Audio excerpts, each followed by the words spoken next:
스마트폰의 홈화면과 앱스 화면에 대해서 알아봅니다. 스마트폰에서 전원을 켰을 때 처음 만나게 되는 화면이 스마트폰의 홈화면입니다. 컴퓨터로 예로 들자면 컴퓨터에 전원이 들어가면 모니터 화면으로 처음 만나게 되는 화면이 있습니다. 이 화면을 컴퓨터에서는 바탕화면이라고 합니다. 컴퓨터에서 프로그램을 실행하는 방법은 여러 가지 방법이 있습니다.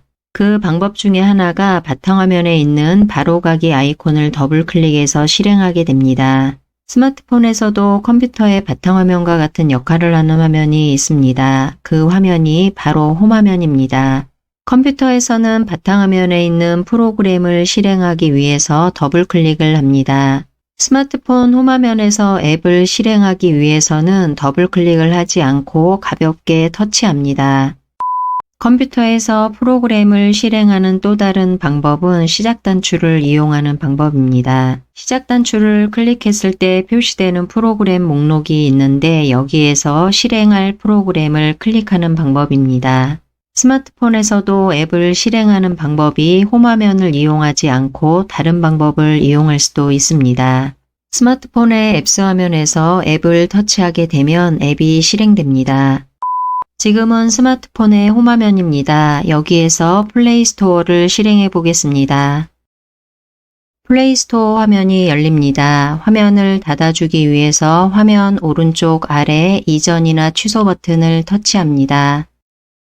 구글 폴더를 실행하기 위해서 구글 폴더를 터치합니다. 구글 폴더가 실행됩니다. 화면을 닫아주기 위해서 화면 오른쪽 아래 이전 또는 취소 버튼을 한번 터치합니다. 이번에는 앱스 화면으로 이동해 보겠습니다. 홈화면에서 앱스 화면으로 이동하는 방법이 한 가지만 있는 것은 아닙니다. 지금 보고 있는 화면에는 앱스 버튼이 없지만 홈화면에 앱스 버튼이 있는 경우에는 그 앱스 버튼을 터치하게 되면 앱스 화면으로 이동하게 됩니다. 앱스 화면은 스마트폰에 앱을 설치하게 되면 스마트폰에 앱들이 저장됩니다. 그런 앱들을 한꺼번에 볼 수 있는 화면이 앱스 화면입니다. 앱스 화면으로 이동하기 위해서 화면에 손가락을 두고 위쪽으로 밀어봅니다. 화면이 바뀌었습니다. 지금 보고 있는 화면이 앱스 화면입니다. 이 앱스 화면에는 제조사에서 설치한 앱들도 있고 통신사에서 설치한 앱들도 있습니다. 그리고 내가 스마트폰을 사용하면서 설치한 앱들도 있습니다. 앞에서 설명한 것처럼 앱스 화면은 스마트폰에 설치되어 있는 앱들의 목록을 볼 수 있는 화면입니다. 앱스 화면에서도 아이콘을 터치하게 되면 터치한 앱이 실행됩니다. 플레이 스토어를 터치해 봅니다. 플레이 스토어가 실행됩니다. 화면을 닫아주기 위해서 화면 오른쪽 아래 이전 또는 취소 버튼을 한번 터치합니다. 플레이 스토어 화면이 닫히고 다시 앱스 화면으로 이동합니다. 구글 폴더를 실행하기 위해 구글 폴더를 터치합니다. 구글 폴더 화면이 열립니다. 화면을 닫아주기 위해 화면 오른쪽 아래 이전 또는 취소 버튼을 한번 터치합니다. 구글 폴더 화면이 닫히고 다시 앱스 화면으로 이동했습니다. 플레이 스토어를 실행하거나 구글 폴더를 실행할 때 앱스 화면에서도 가능했고 홈화면에서도 가능했습니다. 홈화면과 앱스 화면 두 화면에서 모두 실행이 가능합니다. 이런 상황일 때 자주 사용하는 아이콘을 터치하기 위해 앱스 화면을 열어서 터치하게 되면 한 번 더 이동을 하게 됩니다. 그래서 자주 사용하는 아이콘은 스마트폰 홈화면에 두고 터치해서 사용합니다.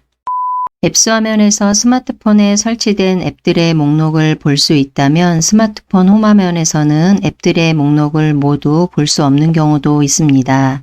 컴퓨터의 경우에도 컴퓨터에 설치한 모든 프로그램을 바탕화면에서 볼 수 있는 것은 아닙니다. 컴퓨터에 설치한 프로그램 중에 자주 사용하는 프로그램의 아이콘을 바로가기 아이콘으로 바탕화면에 만드는 경우가 있습니다. 스마트폰에서도 설치되어 있는 앱들은 많지만 그 중에서도 자주 사용하는 앱들이 있습니다. 이런 경우에는 컴퓨터와 마찬가지로 앱스 화면에 아이콘이 있더라도 홈화면에 다시 아이콘을 만드는 경우가 있습니다. 컴퓨터에서 바탕화면을 보게 되면 컴퓨터에 설치된 프로그램의 아이콘이 보이는 경우도 있고 폴더 모양이 보이는 경우도 있습니다. 스마트폰도 컴퓨터와 마찬가지로 홈화면이나 앱스 화면에서 일반 아이콘이 보이는 경우도 있고 폴더 모양이 보이는 경우도 있습니다.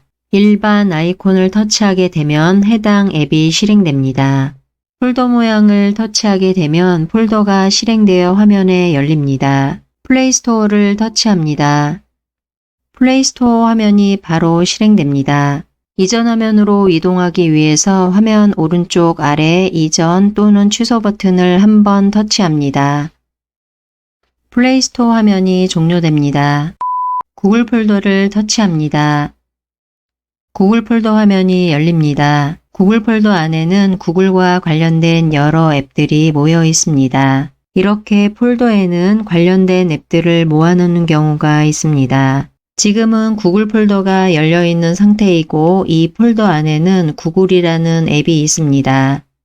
다시 홈화면으로 이동해서 구글 폴더와 구글 앱의 아이콘을 보겠습니다. 두 개의 이름은 같지만 왼쪽은 폴더이고 오른쪽은 앱의 아이콘입니다. 오른쪽에 있는 구글을 터치하게 되면 구글 앱이 바로 실행됩니다. 왼쪽에 구글을 터치하게 되면 바로 실행되지 않고 구글 폴더가 열리게 됩니다. 폴더가 열리면 그 안에 있는 앱을 터치해서 화면을 실행합니다. 앱스 화면 상단에는 검색창이 있습니다. 앱스 화면은 스마트폰에 설치되어 있는 앱들의 목록을 볼 수 있는 화면이라고 했습니다. 그래서 앱스 화면에는 내가 설치한 앱과 제조사에서 설치한 앱, 통신사에서 설치한 앱들이 많이 있습니다. 스마트폰 홈화면에서 앱을 실행하기 위해 아이콘을 찾았을 때 없으면 앱스 화면으로 이동해서 찾는 경우가 있습니다. 그런데 앱스 화면으로 이동했을 때도 앱들의 아이콘이 너무 많기 때문에 잘 찾지 못하는 경우도 있습니다. 그래서 이런 경우에는 앱스 화면의 페이지만 계속해서 이동하지 말고 위쪽에 있는 검색을 터치해서 앱을 검색할 수도 있습니다. 검색에서 앱이 찾아지면 앱을 터치했을 때 바로 앱이 실행됩니다. 앱을 실행하는 것이 아니고 이 앱이 어느 위치에 있는지 궁금하다면 앱 위에서 길게 눌러줍니다. 앱 위치 찾기라고 나오고 여기를 터치하게 되면 이 앱이 있는 위치로 이동합니다. 스마트폰 홈화면에는 일반 아이콘도 있고 폴더 아이콘도 있습니다. 그리고 위젯이 있는 경우도 있습니다. 위젯은 사전적인 의미로 소형장치나 부품을 말합니다. 지금 같은 경우는 홈화면에 날씨 위젯이 있습니다. 보통은 날씨를 확인하기 위해서 홈페이지에 접속합니다. 그런데 홈페이지에 접속하지 않고도 날씨나 계산기, 달력, 공지사항, 일정관리, 뉴스나 게임, 주식 정보 등 이러한 정보 등을 바로 확인할 수 있는 프로그램이 있습니다. 이렇게 만들어진 작은 프로그램을 위젯이라고 합니다. 홈페이지의 위젯 기능을 이용하게 되면 도난경보나 돋보기, 라디오, 지도, 연락처, 캘린더 등을 편리하게 이용할 수 있습니다.